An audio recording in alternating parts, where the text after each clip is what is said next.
देश के अन्नदाता को और कानून को कुचला जा रहा है। मैं अनुरोध करूंगा आदरणीय श्री राहुल गांधी जी से कि वो आपके समक्ष अपनी बात आज रखेंगे। आदरणीय राहुल गांधी जी।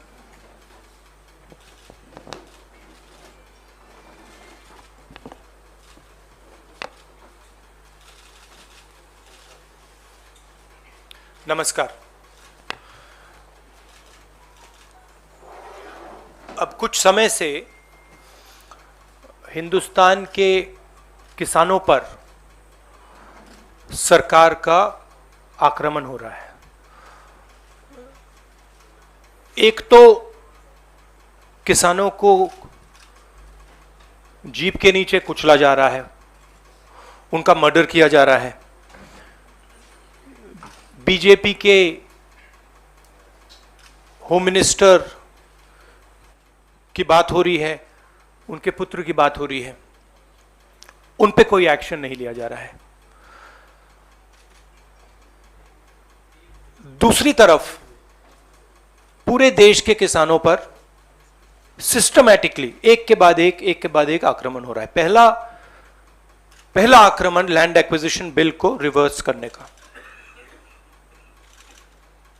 दूसरा ये जो 3 नए कानून लाए हैं, और आज सिस्टमैटिकली जो किसानों का है उनसे छीना जा रहा है।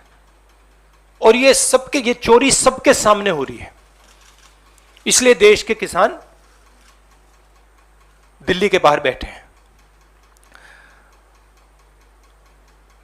कल प्रधानमंत्री जी लखनऊ में थे, मगर प्रधानमंत्री जी लखीमपुर खीरी नहीं जा पाए।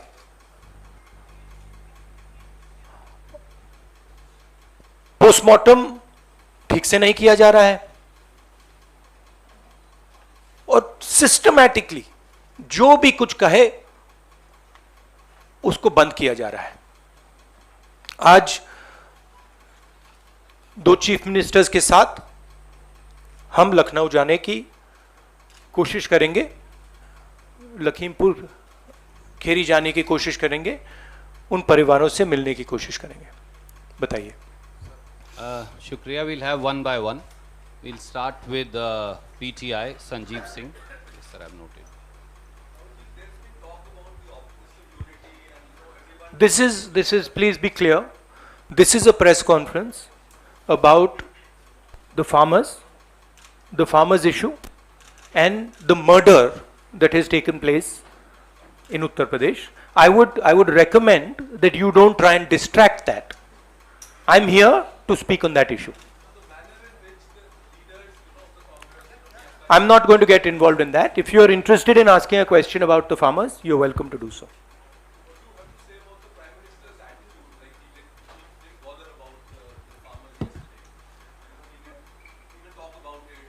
It is as I said, it is a systematic attack on the farmers of this country.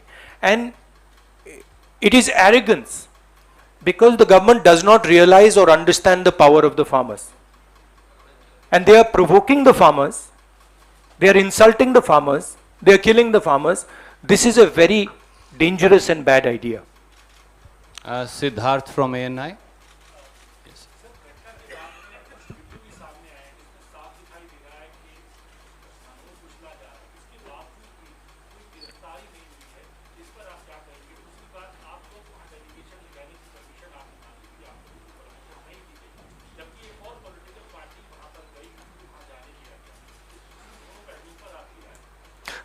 हमने उसके बारे में चिट्ठी लिखी है। हम 3 लोग जा रहे हैं। सेक्शन 144 5 लोगों को रोकता है, 3 लोग सेक्शन 144 में जा सकते हैं, तो हमने उनको चिट्ठी लिख दी है। ये जो यूपी में हो रहा है, किसानों को मारा जा रहा है, मगर इससे पहले हाथरस में भी हुआ था और उनके एक एमएलए ने भी रेप किया था। तो ये सिस्टमैटिकली ये एक नई तरीके की राजनीति हो रही है उत्तर प्रदेश में। क्रिमिनल्स जो भी करना चाहते हैं कर सकते हैं, चाहे वो बलात्कार हो, किसानों का खून हो, और जो मारते हैं, जो रेप करते हैं वो जेल के बाहर होते हैं, और जो मरते हैं वो जेल के अंदर जाते हैं। Thank you sir. Ashish from ABP.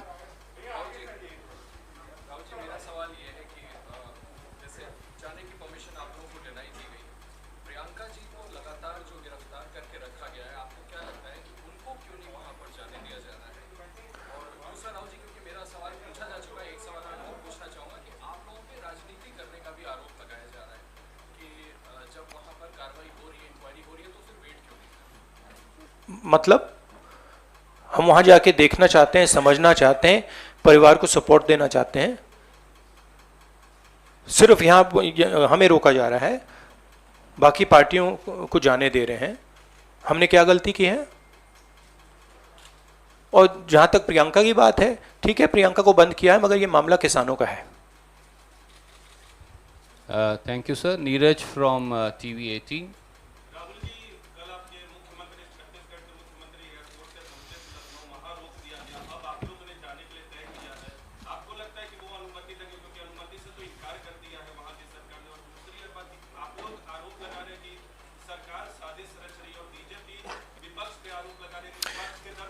देखिए, ये मैं आपको थोड़ा समझा देता हूं। जैसे अभी आपने बोला ये राजनीति हो रही है। देखिए, हमारा काम, ऑपोजिशन का काम प्रेशर बनाने का होता है। जब हम प्रेशर बनाते हैं तब वहां पे कार्रवाई होती है। हाथरस में हमने प्रेशर बनाया, तब जाके कार्रवाई हुई। सरकार चाहती है कि हम इस मुद्दे को उठाएं ना, प्रेशर ना बनाएं, कि जिन्होंने मर्डर किया वो भाग के निकल जाएं। अगर हाथरस में हम गए नहीं होते, वहां पे जिन्होंने बलात्कार किया था वो सब स्कॉट फ्री निकल जाते। अगर हमने उससे पहले उनके एमएलए के बारे में नहीं बोला होता, वो भाग से निकल जाते। तो इसलिए हम दबाव डाल रहे हैं। हम दबाव क्यों डाल रहे हैं? क्योंकि किसानों के साथ गलत काम किया गया है, उनको मारा गया है। और सचमुच बताऊं तो ये आपका काम है, आप लोग तो करते नहीं हो। जो आपकी जिम्मेदारी है उसको तो आप निभाते नहीं हो। उल्टा आप सवाल पूछते हो कि ये पॉलिटिक्स हो रही है।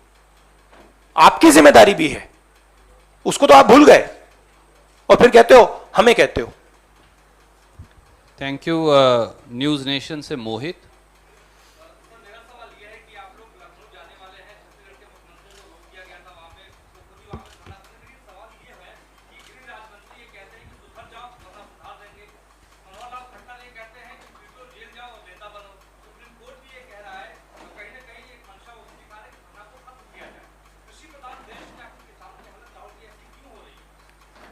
क्योंकि देश का जो ढांचा है, इंस्टीट्यूशनल जो स्ट्रक्चर है, उसको बीजेपी आरएसएस ने काबू कर लिया है।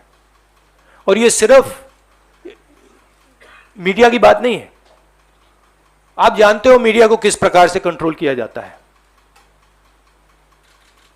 इसी प्रकार से हिंदुस्तान के सब इंस्टीट्यूशंस को कंट्रोल किया गया है। सिंपल सा आंसर है। Thank you sir. एनडीटीवी।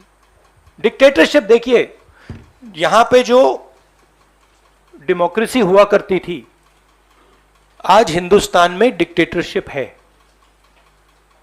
सीधी सी बात है। राजनेता उत्तर प्रदेश में नहीं जा सकते। कल से हमें कहा जा रहा है कि भैया आप उत्तर प्रदेश नहीं जा सकते। छत्तीसगढ़ के चीफ मिनिस्टर जाते हैं, किसानों से मिलने जाते हैं, उनको कहा जाता है सेक्शन 144। ये कहते हैं मैं तो अकेला हूं, 144 कैसे लागू होगा? कोई जवाब नहीं। अब डिक्टेटरशिप किस बात की है? क्यों डिक्टेटरशिप? क्योंकि भयंकर चोरी हो रही है। जो स्मॉल मीडियम बिजनेसेस हैं, छोटे व्यापारी हैं, उनसे चोरी हो रही है। किसान हैं, उनसे चोरी हो रही है। और जो आम जनता है, उनके जेब में से चोरी हो रही है। पेट्रोल डीजल के दाम बढ़ते जाते हैं और जो हिंदुस्तान की आवाज है उसको कुचला जा रहा है। Sunil.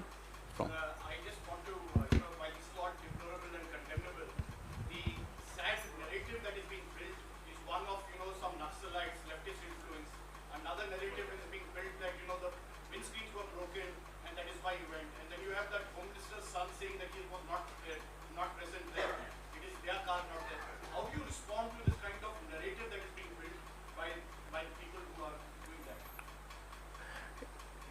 See, it is a narrative that is being built by the forces that I mentioned.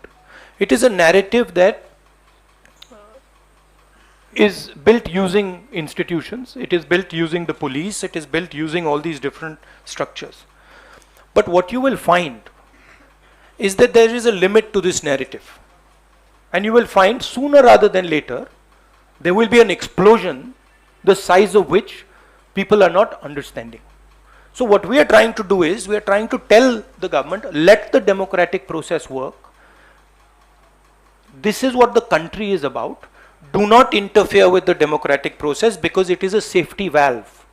If you shut the safety valve, other types of problems will come. Right? So, we are pushing for maintaining the democratic process. We are also pushing, when the chief ministers, myself, others go to visit this family, we are trying to give them confidence that in this country, you cannot be run over by a criminal who calls himself the Home Minister's son, and then nothing happens. We are not going to allow that. That is the message we are trying to give him. It's a message of hope. Right? Today, those families don't have hope. Today, the farmer doesn't have hope. That is what we are doing.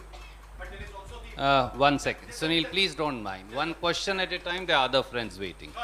Supriya, please.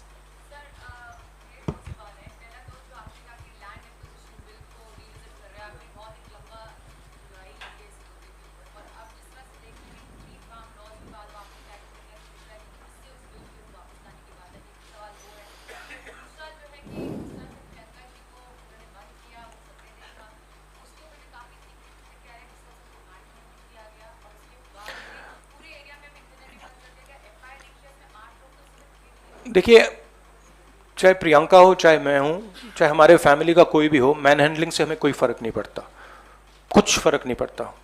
हमारे से आप कुछ भी कर लीजिए, हमें कोई फर्क नहीं पड़ता। हम किसानों की बात कर रहे हैं। हमें बंद कर दीजिए, मैन हैंडल कर दीजिए, मार दीजिए, काट दीजिए, कोई फर्क नहीं पड़ता। हमारी ये ट्रेनिंग है, सालों पुरानी ट्रेनिंग है। ये ट्रेनिंग हमें फैमिली, हमारे परिवार देता है, तो उससे कुछ फर्क नहीं पड़ेगा। नहीं, लैंड एक्विजिशन बिल का मैंने आपसे कहा कि ये सिस्टमैटिकली किया जा रहा है। लैंड एक्विजिशन, फार्म लॉज, ये किसानों का जो है उनसे छीनने का तरीका है। Thank you, sir. Supriya, no, Vijaya from India TV.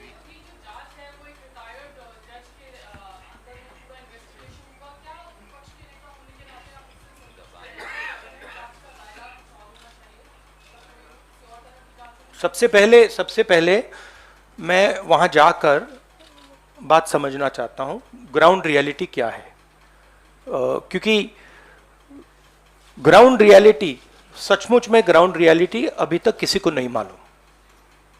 ठीक है, तो सबसे पहले हम वो जाके समझना चाहते हैं, इसलिए हम लखनऊ जा रहे हैं। रजत, लास्ट क्वेश्चन। यस,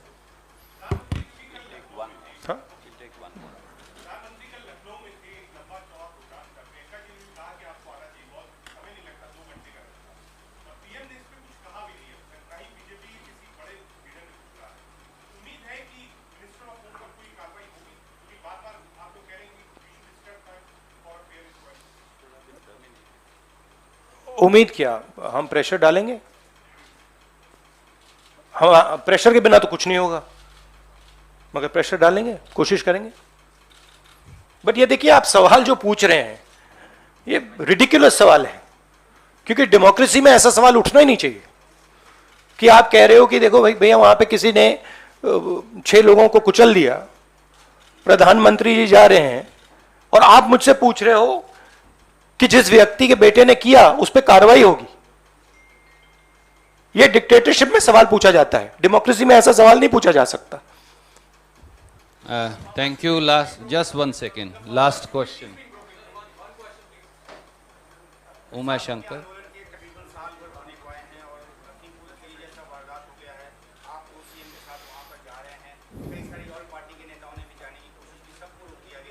नहीं, सबको नहीं रोका गया, नहीं सबको नहीं रोका गया। Was everyone stopped? दो पार्टी सर कल गई, दो पार्टीज कल गई थी, टीएमसी और Bhim army.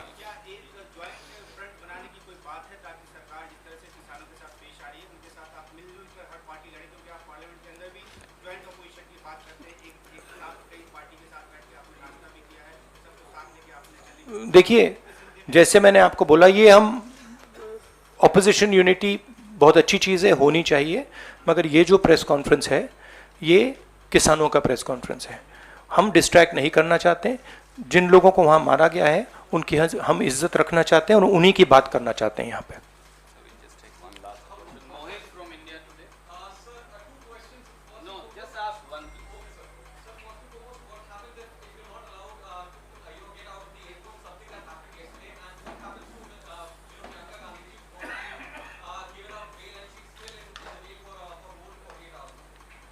Let us see when we go there what happens.